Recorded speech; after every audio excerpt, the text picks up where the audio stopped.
I'd like to talk for a minute about an issue that's getting more and more attention. That's the issue which scientifically is called stratospheric aerosol geoengineering, also called the chemtrail issue. Are you aware of it, and would you be willing to talk about it candidly with us today? I'm very aware of the chemtrail versus contrail controversy, and as far as I'm concerned, it's an open and shut case.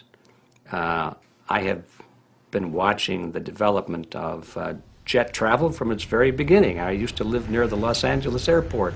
Remember when the first jets came in and landed? Man, they made a big noise. We never heard a noise like that before. And we used to go down and sit at the end of the runway and watch these jets come in and take off because it was a novel experience. I've been watching jets all my life. When I know about jet contrails, I've watched them. They're vaporized moisture, ice crystals, and they get out there in the atmosphere, and then they effervesce and evaporate and then disappear, and you can see them. The plane moves along, and the little white trail follows right behind it, and usually about 10 or 20 lengths of the plane or thereabouts, and then it's gone. And you can still see them that way, by the way, once in a while. So there goes a contrail. These other things we're talking about are not at all the same phenomena at all. These planes go by, and they billow out this white smoke, and it covers the sky from horizon to horizon. It doesn't dissipate at all. And they crisscross each other, and you see this thing cover the sky and turn it milky, and then people start having trouble breathing, and then you hear stories about the aluminum and barium deposits that they're picking up in the residue. And you put it all together, and I don't see how anybody who's got their eyes open and their mind open can come to any other conclusion but that somebody is spending a lot of money and effort to spray the planet. The question is, why?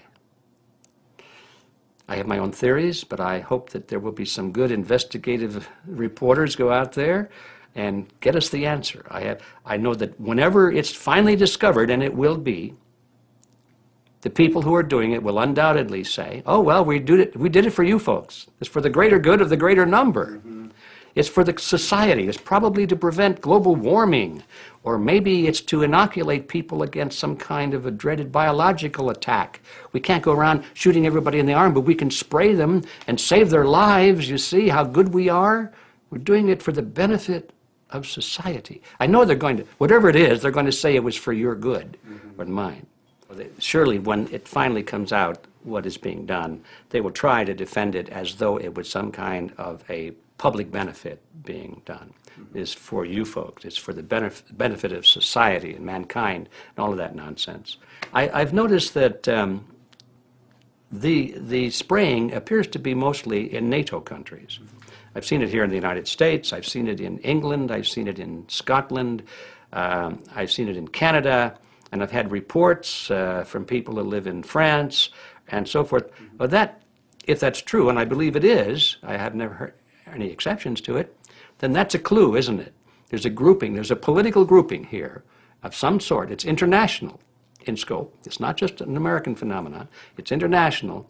And anybody that wants to investigate that, I think, has to take that fact into consideration.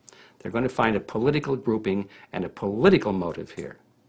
But in my humble opinion, it's not in your good or mine at all. I don't know what it is, but we'll soon find out.